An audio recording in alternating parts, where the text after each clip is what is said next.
It's all your fault. For too long, you've dominated society in almost every culture of the world. You are sociopathic, reckless, selfish and deficient in areas where we need you to be better. The patriarchy, in a word, is toxic. Well, that is how many men feel like they are being spoken to today. Born with inherent blame, an original sin. When the tragic circumstances of Sarah Everard's murder hit the headlines, there were even calls for a curfew on men, somehow lumping 50% of the population into the same category as one psychopathic and deeply evil monster. How do we want men to react to this? What can they do? Confusion is understandable. On one hand, men are being told that their toxic masculinity is the root cause of all harm, while on the other hand, being encouraged not to be too metrosexual or soy, yet neither too gruff nor Neanderthal. Expected to be the perfect father, a high achiever, able to reach the top shelf and carry the furniture, grow a good beard, measure over 6 foot tall, and all the while be a true gentleman, giving up his seat for a woman. Issues that affect all human beings are all too often framed as if they happen only to women. Body image and objectification, rape, depression, single parenting, domestic violence and safety on the street. The UK's most prolific serial rapist, Reinhard Sinaga, who carried out a decade-long campaign of sexual violence against an estimated 190 victims, vulnerable young men, drunk and alone. Perhaps the reason he was able to continue his sick violations for so long was because men find it more difficult to admit to being a victim due to pressures of perceived masculinity and the associated stigma of rape. All but a few of Sinaga's victims were white, heterosexual men. The average age was just 21. Where was the vigil? Where were the placards and the protests, the documentaries, the charities and the support groups? Where was the deafening public outcry? Suicide rates across the world also show a gender paradox, with men 3 to 4 times more likely to die than women. Almost 1 million men take their own lives globally per year. In Britain, suicide is the single biggest killer of men under 45. Men are twice as likely to be victims of violent crime.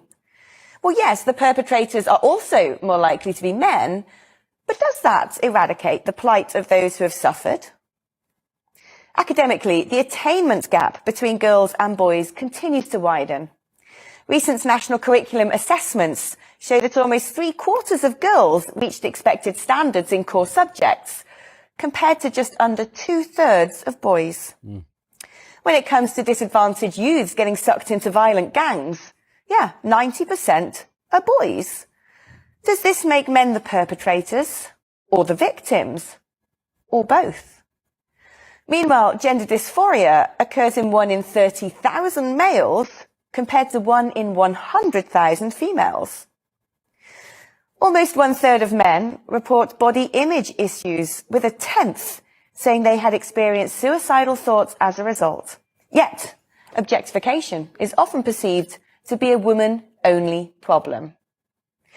We send more men than women to war, sacrificed in their millions to protect us all.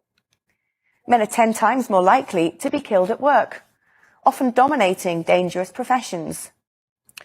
Meanwhile, women live an average 10 years longer. Men fall ill younger and are more likely to suffer chronic illnesses. They often have poorer diets and pursue risky behaviours such as alcoholism and smoking. Yet women are more likely to seek medical help. When it comes to health, males are the weaker sex throughout life. Yet over recent years, rhetoric surrounding men has coarsened, from mansplaining to manspreading to toxic masculinity to dismantling the patriarchy. Rather than the cause of feminists being one of egalitarianism, it can sometimes feel like the end goal is that of punishment. There should be no battle of the sexes, but harmony. We all need good guys in our lives, and boys need good men too. Role models, champions, sponsors, friends. Instead of beating them down, isn't it time we raised them up?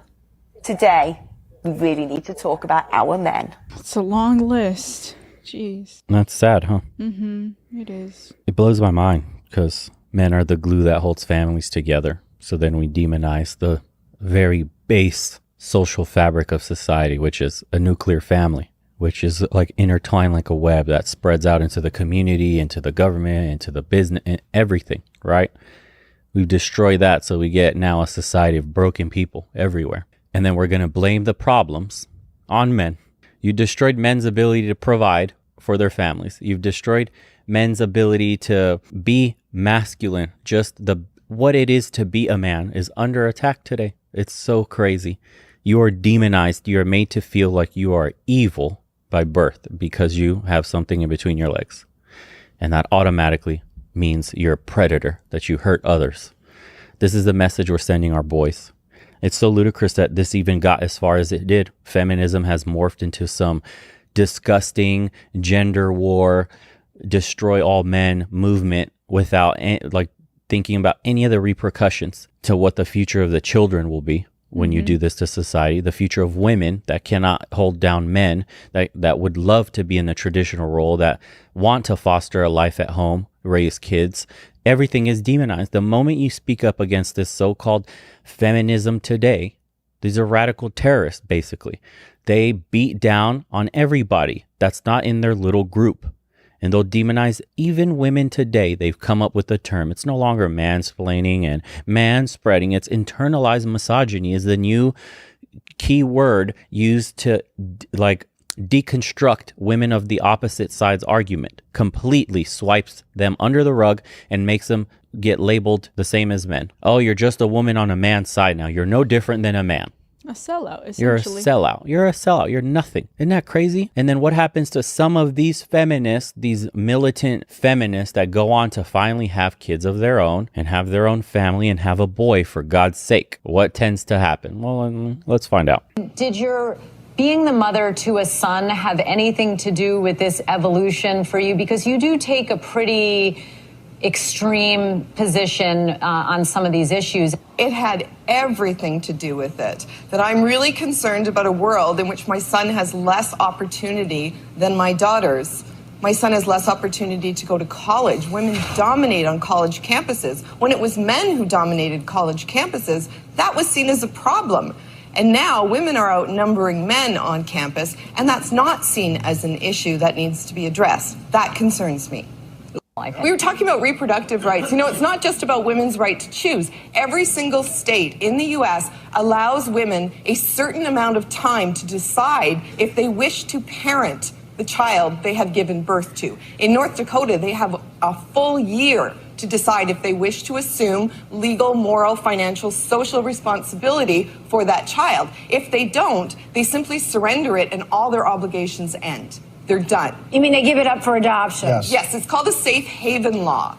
No man in the U.S. has the right to opt out of parenting a child he has biologically contributed to. And even worse than that, he doesn't have to be the biological father. He can still be held responsible. If you don't see that as a gross unfairness, I'm not sure you know what fairness means. Ooh, she's thinking about her baby boy getting trapped by All archaic. All of a sudden. And somehow feminism has switched from being about equality and opportunity into blaming men for all of women's problems and this perpetual victimhood. I mean, that sums it up right there. Perpetual victimhood. This is what feminism has become.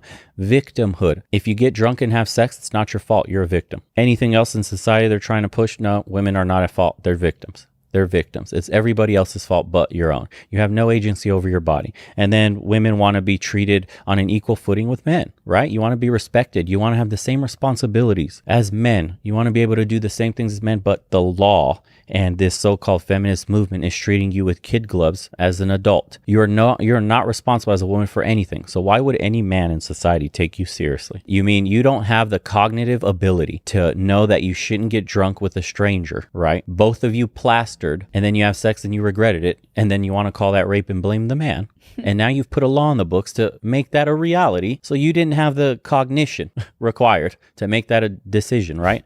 Isn't that nuts?